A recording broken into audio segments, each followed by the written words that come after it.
இலங்கை அரசு அதிகாரிகளுக்கு அனூர் அரசாங்கம் விடுத்த பேரதிர்ச்சி செய்தி. ராணுவத்தை ஆதரித்த பிள்ளையானுக்கு நேர்ந்துள்ள பரிதாப கதி. கம்பன்பில குற்றச்சாட்டு. தமிழரசு கட்சியால் இழைக்கப்பட்ட துரோகம். ஆதங்கத்தில் கஜேந்திரகுமார் எம்பி. பழிவாங்கும் அனுர் அரசை விரைவில் வீட்டுக்கு அனுப்பி வைப்போம். முக்கிய புள்ளி பகிரங்க கருத்து. கைது அச்சத்தில் திணறும் ராஜித. அதிரடியாக தாக்கல் செய்யப்பட்ட மனு. காணிகளின்றி தவிப்போருக்கு வெளியான மகிழ்ச்சி தகவல். பதவி விலகிய அஜித் பி பெரேரா வெற்றிடத்திற்கு புதிய அமைச்சர்.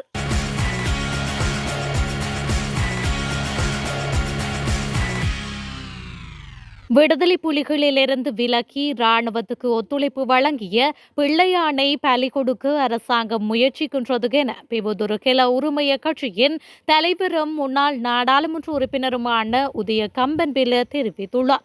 மேலும் அசாத் மௌலானாவை அரசு தரப்பு சாட்சியமாக மாற்றிக்கொண்டு குண்டு தாக்குதலை ராணுவத்தின் மீது சுமத்தவே அரசு தரப்பு எதிர்பார்க்கின்றது எனவும் அவர் குறிப்பிட்டுள்ளார். மேலும் கருத்து தெரிவித்த அவர் ராணுவத்தினரே குண்டு தாக்குதலை நடாத்தினர் என்று பிள்ளையானூடாக வாய்மூல சாட்சியத்தை பெறவே இந்த அரசாங்கம் முயற்சிக்கின்றது. குண்டு தாக்குதல்கள் பற்றி பிள்ளையான் ஏதும் குறிப்பிடவில்லை. அமைச்சர் ஆனந்த் விஜயபால குறிப்பிடுவது முற்றிலும் பொய்யானது. தமிழ் பிரிவினைவாதிகளின் நிதியை இந்த அரசாங்கம் பெற்றுக் கொண்டுள்ளது. தமிழ் பிரிவினைவாதிகளை மகிழ்விப்பதற்கு விடுதலை புலிகளிலிருந்து விலகி ராணுவத்துக்கு ஒத்துழைப்பு வழங்கிய பிள்ளையானை பலி கொடுக்க அரசாங்கம் முயற்சிக்கின்றது. பிள்ளையானை நான் சிறையில் சென்று சந்தித்தேன். நன்றி கடன் நிமித்தமே பிள்ளையானுக்காக முன்னிலையாகியுள்ளேன் எனவும் அவர் குறிப்பிட்டுள்ளார்.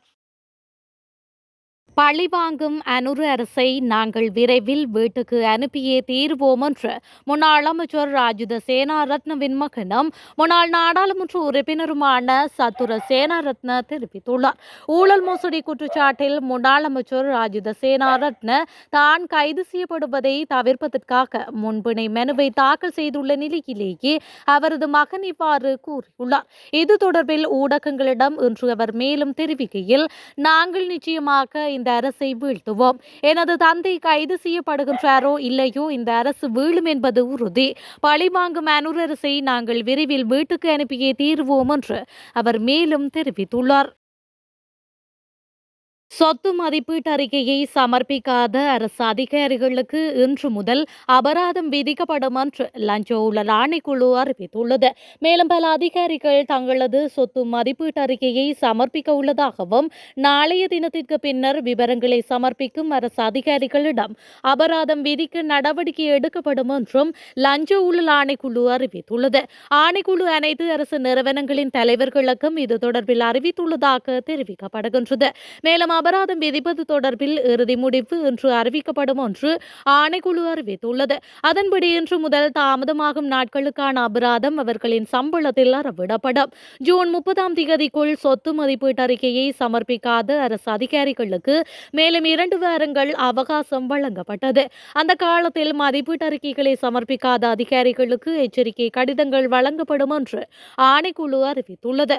சலுகை காலம் ஒன்றுடன் முடிவடையும் நிலையில் மேலும் மதிப்பீட்டு அறிக்கையை சமர்ப்பிக்காத அதிகாரிகளின் பெயர் பட்டியலை நிறுவன தலைவர்கள் எதிர்வரும் நாட்களில் லஞ்ச ஊழல் ஆணைக்குழுவுக்கு அனுப்ப வேண்டும் என்றும் அறிவித்துள்ளது.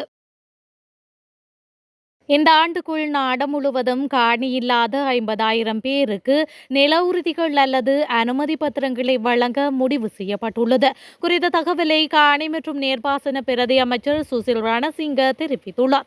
இந்த மாத இறுதிக்குள் கிளிநொச்சியில் இந்த திட்டம் தொடங்கும் என்று எதிர்பார்க்கப்படுவதாகவும் அவர் குறிப்பிட்டுள்ளார். இதேவேளை நாட்டில் காணிகள் இல்லாத லட்சக்கணக்கான மக்கள் இருப்பதாக காணி அமைச்சு மேலும் சுட்டிக்காட்டியுள்ளது.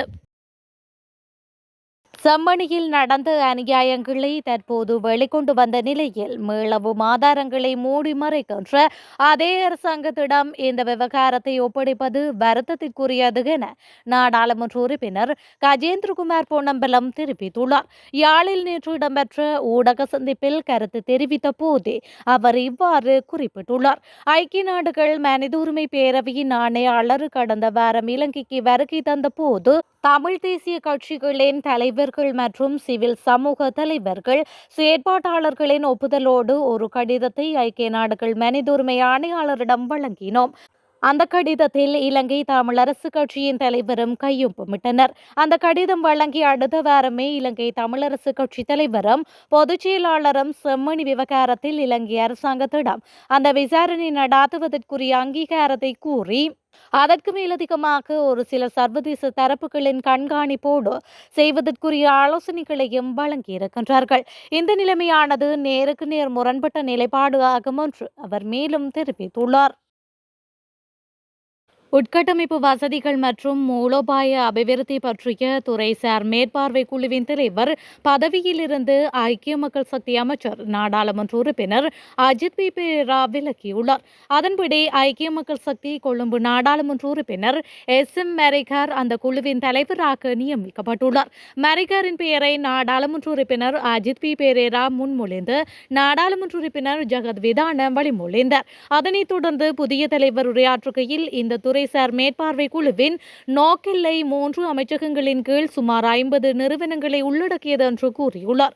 குழுவின் நடவடிக்கைகளை தீவிரமாக நடாத்துவதற்கு இரு கட்சிகள் மற்றும் எதிர்க்கட்சிகளை சேர்ந்த அனைத்து நாடாளுமன்ற உறுப்பினர்களின் ஆதரவை எதிர்பார்ப்பதாகவும் தேவைப்பட்டால் துணைக்குழுக்களை நியமிப்பதன் மூலம் குழு மேலதிக நடவடிக்கைகளை எடுக்கும் என்றும் தலைவர் இதன்போது தெரிவித்துள்ளார். களுத்துறை மாவட்ட நாடாளுமன்ற உறுப்பினர் ரோஹித அபே குணவர்த்தன முன்னாள் ஜனாதிபதி மஹிந்த ராஜபக்ஷவை சந்தித்துள்ளார். குறித்த சந்திப்பானது இன்றைய தினம் கொழும்பு விஜயராமவில் உள்ள முன்னாள் ஜனாதிபதியின் இல்லத்தில் வைத்து இடம்பெற்றுள்ளது. இதன்போது நாடாளுமன்ற உறுப்பினர் ரோஹித அபே குணவர்த்தன ரம்புட்டான் உள்ளிட்ட பொருட்களை வழங்கியுள்ளதாக தென்னிலங்கை ஊடகங்கள் செய்தி வெளியிட்டுள்ளன. மேலும் முன்னாள் உள்ளூராட்சி பிரதிநிதிகள் மற்றும் களுத்துறை மாவட்டத்தை சேர்ந்த கட்சி உறுப்பினர்களும் இதன்போது கலந்து கொண்டமை குறிப்பிடத்தக்கது. இலங்கையில் கைவிடப்பட்ட தங்களது காற்றாலை மின்சக்தி திட்டத்திற்கு செய்த ஆரம்ப செலவுகளை மீளப்பெறும் விடயத்தில் அதானி கிரீன் எனர்ஜி நிறுவனமும் அரசாங்க அதிகாரிகளும் சட்ட மோதலுக்கு தயாராவதாக தகவல்கள் வெளியாகியுள்ளன. மன்னார் மற்றும் பூனகரியில் முன்னெடுக்கப்பட இருந்த 442 மில்லியன் அமெரிக்க டாலர் மதிப்பிலான காற்றாலை மின்சார திட்டத்திலிருந்து அண்மையில் அதானி கிரீன் எனர்ஜி நிறுவனம் விலகியது. புதிய தேசிய மக்கள் சக்தி அரசாங்கம் முந்தைய ஒப்பந்த விதிமுறைகளை ஏற்க மறுத்ததால் இந்த முடிவு எடுக்கப்பட்டது. இந்த நிலையில் திட்டத்தை கைவிட்ட அதானி நிறுவனம் ஆரம்ப செலவுகளை திருப்பி செலுத்துமாறு அரசாங்கத்திற்கு கோரிக்கை வைத்துள்ள நிலையில் நிலையான வலுசக்தி அதிகார சபை இதுகுறித்து சட்ட ஆலோசனையுடன் பரிசீலித்து வருகின்றது. எனினும் சட்ட ஆலோசனையை பின்பற்றி கட்டணத்தை திருப்பி செலுத்துவதில் இரண்டு தரப்புகளுக்கும் உள்ள வேறுபாடுகள் காரணமாக இந்த விடயம் வழக்குகளுக்கு வழிவகுக்கும் என தகவல் அறிந்த தரப்புகள் தெரிவித்துள்ளன.